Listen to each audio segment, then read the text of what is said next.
नमस्कार। आज हम एक बड़े दिलचस्प कानूनी सवाल की तह तक जा रहे हैं। जी। ये 1995 के सुप्रीम कोर्ट के एक फैसले से जुड़ा है, प्रेमलता बनाम ईश्वरदास चमनलाल। हाँ, प्रेमलता वाला केस। ये मामला है बिजनेस पार्टनरशिप और उसमें होने वाले विवादों को सुलझाने के एक खास तरीके यानी आर्बिट्रेशन या मध्यस्थता से जुड़ा। बिल्कुल। इस मामले का क्रक्स मतलब जो मूल सवाल था वो ये था कि अगर कोई पार्टनरशिप फर्म बनी लेकिन उसे रजिस्टर नहीं करवाया गया और बाद में वो फर्म किसी वजह से खत्म हो गई मतलब डिसॉल्व हो गई, तो क्या उसके पार्टनर्स या फिर उनके कानूनी वारिस वो फर्म के हिसाब किताब या बची हुई संपत्ति के बंटवारे के लिए अपने पार्टनरशिप एग्रीमेंट में लिखे आर्बिट्रेशन क्लॉज का सहारा ले सकते हैं? ये सवाल इसलिए भी अहम है क्योंकि आमतौर पर जो इंडियन पार्टनरशिप एक्ट है 1932 का, जी, सेक्शन 69। हाँ, उसका सेक्शन 69 वो गैर रजिस्टर्ड फर्मों को अपने कॉन्ट्रैक्ट से जुड़े अधिकार लागू करवाने के लिए कोर्ट जाने से मतलब रोकता है। सही बात है।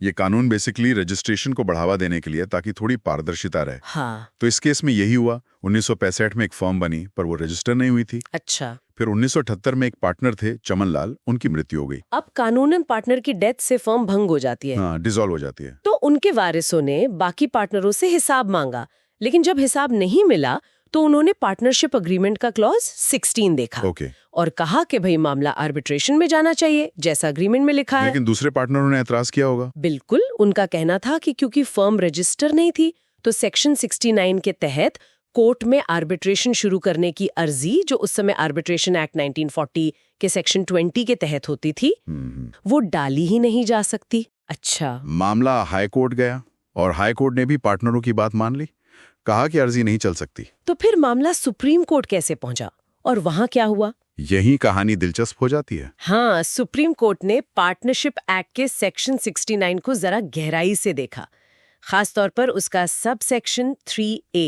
सेक्शन 69 3A, ये क्या है? ये सब सेक्शन जो सेक्शन 69 1 और 2 में सामान्य रोक है ना, हाँ, कि आप केस नहीं कर सकते, उसका एक महत्वपूर्ण अपवाद है, एक एक्सेप्शन है। अच्छा, तो क्या कहता है ये अपवाद? सेक्शन 69 3A साफ कहता है कि रजिस्ट्रेशन न होने का असर फर्म के भंग होने के बाद कुछ खास तरह के मुकदमों पर नहीं पड़ेगा। कौन से मुकदमे? जैसे कि फर्म के विघटन, डिसोल्यूशन के लिए मुकदमा करना हो, या फिर जो भंग हुई फर्म है उसके खातों अकाउंट्स के निपटारे के लिए, हिसाब किताब के लिए। हाँ, या फिर भंग हुई फर्म की कोई संपत्ति है, प्रॉपर्टी है, उसे वसूलने के अधिकार से जुड़े मुकदमे।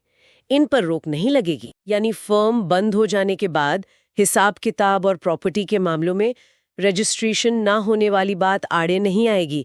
ये तो काफी बड़ा पॉइंट है। बिल्कुल, सुप्रीम कोर्ट ने इसी नुक्ते को पकड़ा। उन्होंने कहा कि सेक्शन 69 3A जो मुकदमा करने का अधिकार देता है, मतलब राइट टू सू, उसमें सिर्फ कोर्ट जाना ही शामिल नहीं है। अगर पार्टनरों ने आपस में तय किया है, एग्रीमेंट में लिखा है, तो आर्बिट्रेशन के जरिए अपने अधिकार को लागू करवाना भी इसमें शामिल है। अच्छा, तो कोर्ट का तर्क ये था कि आर्बिट्रेशन तो बस उन अधिकारों को पाने का एक तरीका है जिसे पार्टनरों ने खुद ही चुना है। हाँ, कोर्ट ने साफ किया कि देखिए, ये मामला कॉन्ट्रैक्ट लागू कराने का नहीं है जिस पर सेक्शन 69 की रोक है। ओके। ये मामला है फर्म भंग होने के बाद के हिसाब किताब का, और उसके लिए तो कानून का अपवाद यानी सेक्शन 69 3A खुद इजाजत देता है। सही। कोर्ट ने कहा कि अगर इस सिचुएशन में जहां कानून खुद छूट दे रहा है वहां आर्बिट्रेशन को रोक दिया गया, तो फिर सेक्शन 69 3A में दी गई ये खास छूट तो बेमानी हो जाएगी, उसका कोई मतलब ही नहीं रहेगा। समझ गए। तो कोर्ट ने मूलतः ये कहा कि मध्यस्थता फर्म भंग होने के बाद हिसाब और संपत्ति के मामलों के लिए मुकदमा करने के अधिकार का ही एक हिस्सा है। मतलब अगर आपके अग्रीमेंट में लिखा है तो आप आर्बिट्रेशन में जा सकते हैं इस सिचुएशन में, भले ही फर्म पहले रजिस्टर न हुई हो। एकदम सही। इसीलिए सुप्रीम कोर्ट ने माना कि आर्बिट्रेशन एक्ट के तहत जो अर्जी दी गई थी वो बिल्कुल चलने योग्य थी, मेंटेनेबल थी। उन्होंने हाई कोर्ट के फैसले को पलट दिया और निचली अदालत को निर्देश दिया कि भाई ये मामला फौरन जो तय किए गए आर्बिट्रेटर हैं उनको सौंपा जाए। तो प्रेमलता बनाम ईश्वरदास चमनलाल मामले का सार ये निकला कि पार्टनरशिप एक्ट का सेक्शन 69, हाँ, वो गैर रजिस्टर्ड फर्मों पर सामान्य लेन देन के लिए बंदिशें लगाता है, लेकिन जब फर्म भंग हो जाती है तो मतलब तस्वीर बदल जाती है। हाँ, आप कह सकते हैं कि सेक्शन 69 3A एक तरह का सेफ्टी नेट है या एक एग्जिट क्लॉज। अच्छा, एग्जिट क्लॉज। हाँ, ये पक्का करता है कि फर्म टूटने के बाद पार्टनर्स या उनके वारिस एकदम बेसहारा न रह जाएं।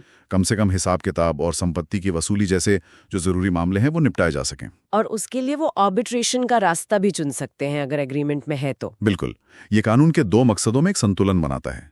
एक तरफ फर्मों को रजिस्टर करने के लिए प्रेरित करना, और दूसरी तरफ जो भंग हुई फर्म है उसके मामलों को सुलझाने की जो व्यवहारिक जरूरत है उसे भी पूरा करना। वाकई ये सोचना दिलचस्प है कि कानून कैसे सामान्य नियमों और ऐसे विशेष परिस्थितियों के बीच बैलेंस बनाता है जी। ये मामला इस बात पर भी सोचने को मजबूर करता है कि बिजनेस एग्रीमेंट्स में विवाद सुलझाने के लिए आर्बिट्रेशन जैसे जो वैकल्पिक तरीके हैं उनका महत्व कितना बढ़ गया है, खासकर जब पारंपरिक कानूनी रास्ते कभी-कभी थोड़े पेचीदा या लंबे लग सकते हैं।